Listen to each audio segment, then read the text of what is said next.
La arquitectura popular de Egipto se basa en el ladrillo de barro prensado reforzado con paja. Este material, revestido de un emplastado duro, es razonablemente duradero en un clima que, como el egipcio, presenta muy poca precipitación anual, de manera que muchos de estos edificios han estado en un buen uso durante 4000 años.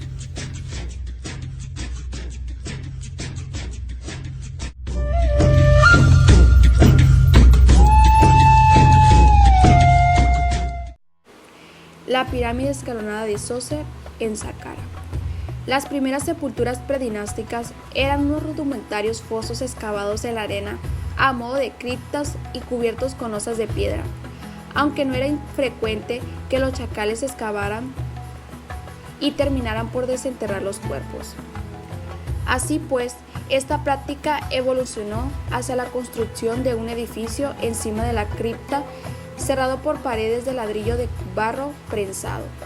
A medida que esos edificios fueron adquiriendo importancia, se incorporaron unas pequeñas salas para guardar las ofrendas de los productos que debían alimentar al muerto en su peregrinación por ultratumba, y quizás la cámara del doble del difunto, el Serdar, con una escultura o alguna otra imagen del fallecido. Estas tumbas tenían forma de tronco de pirámide de base rectangular y guardaban bastante parecido con los bancos adosados a la fachada de las viviendas árabes en Egipto, y de ahí su nombre de mastabas. Era frecuente agrupar varias de estas construcciones para diversos miembros de la familia, a fin de que el grupo familiar mantuviera en ultratumba la misma unión física que había gozado en la vida terrenal.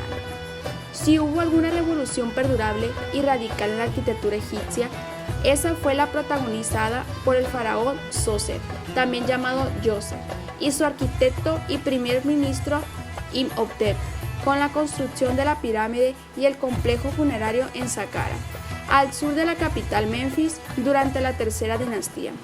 Las obras se iniciaron hacia el 2750 a.C.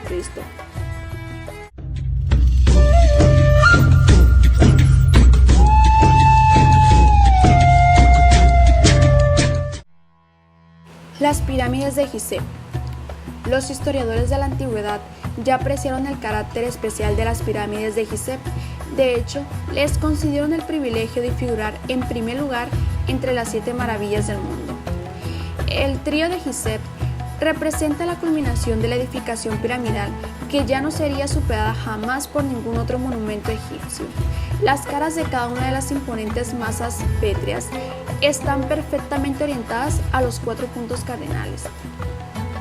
La primera que se construyó es la más septentrional y la de mayor tamaño de las 3. Fue erigida por Keops, el segundo faraón de la cuarta dinastía, aproximadamente entre los años 2680 y 2560 a.C. La siguiente, inmediatamente al sur de la anterior, fue la construida por el hijo de Keops, Khephren, el tercer faraón de la cuarta dinastía. Más tarde, al suroeste de la pirámide central, el faraón Mykerinos, hijo de Khephren, construiría la tercera y más pequeña de las 3. La innegable fascinación que ejercen las pirámides se debe sin duda a 2 factores: su imponente tamaño y la precisión con que fueron construidas. La pirámide de Keops, la mayor de las 3, medía originalmente 440 varas egipcias de lado y 280 varas de altura. La pirámide de Khephren tenía 215.5 metros de lado y 143.5 metros de altura, y es la única de las 3 que conserva una parte de su envoltura original de piedra calcárea en la cúspide. En algunos puntos aún es posible apreciar el pulido original. La más pequeña de las 3 pirámides, la de Mykerinos, medía 108.5 metros de lado y 66.5 metros de altura.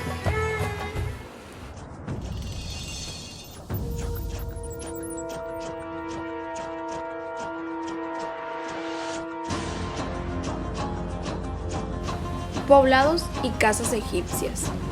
Las antiguas metrópolis egipcias de Menfis y Tebas han desaparecido, pues estaban hechas de ladrillo de barro prensado.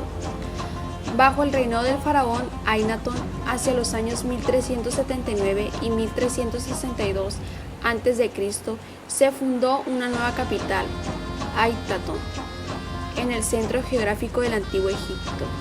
Esta ciudad pretendía ser la sede de la revolución religiosa emprendida por Akenatón.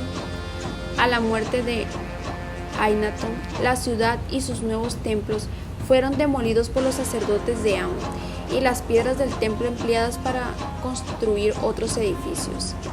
A pesar de ello, los escasos restos que se conservan de la antigua Ai-Tatón han permitido la reconstrucción de una espaciosa casa de un suburbio septentrional de la ciudad.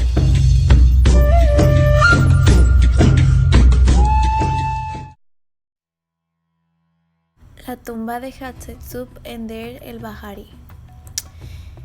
Las tumbas reales y civiles, así como todos los demás edificios relacionados con el culto funerario, se construyeron al lado del río, allá donde el sol se pone, excavadas en la roca del Farallón, justo en el límite que separa el desierto de las tierras cultivadas del valle.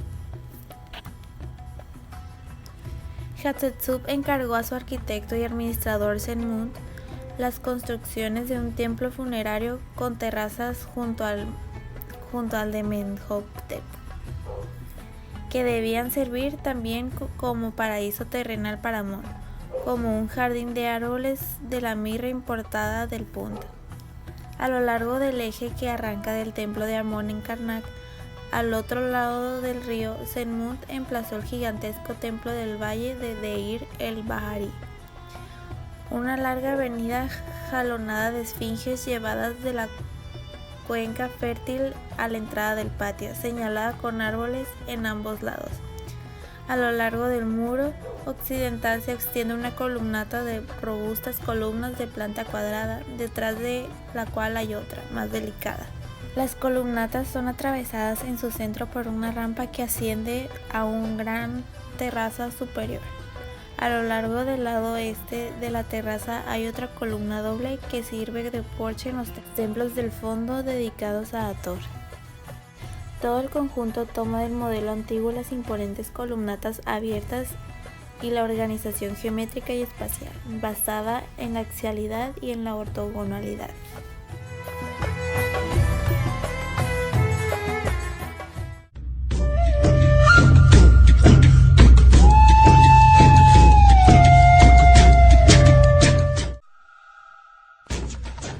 Los templos egipcios eran algo más que lugares de culto, combinando su función religiosa con las de centros de aprendizaje y administración para la nación.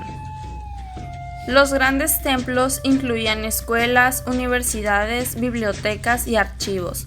Eran centros de administración gubernamental, de estudio científico y médico y de administración agrícola, y servían como granero público y como obradores. El templo de Amón en Karnak, al sur de Tebas, se convirtió gradualmente en el centro administrativo y religioso del imperio egipcio. Su carácter de lugar sagrado de importancia local se remontaba a la época del imperio antiguo, pero a partir de la 10ª dinastía empezó a adquirir preeminencia, convirtiéndose en un lugar sagrado más importante de todo el país. Justo al sur de Tebas y a orillas del Nilo había dos zonas sagradas principales: el templo construido durante el Imperio Medio y dedicado a Amón en Karnak, y el otro Luxor, 1,5 kilómetros al sur del anterior. Dado que el templo de Amón en Karnak adquirió una complejidad excesiva a raíz de las diversas ampliaciones, el templo de Khonsu, construido por Ramsés III hacia 1170 a.C., resulta mucho más ilustrativo sobre los componentes básicos del templo del Imperio Nuevo por sus menores dimensiones. Alrededor del templo propiamente dicho había una serie de templos auxiliares, un lago del mundo, La orientación del eje del templo de Karnak hacia el punto en que nace el sol en el solsticio de invierno evidencia con claridad la conexión con el sol.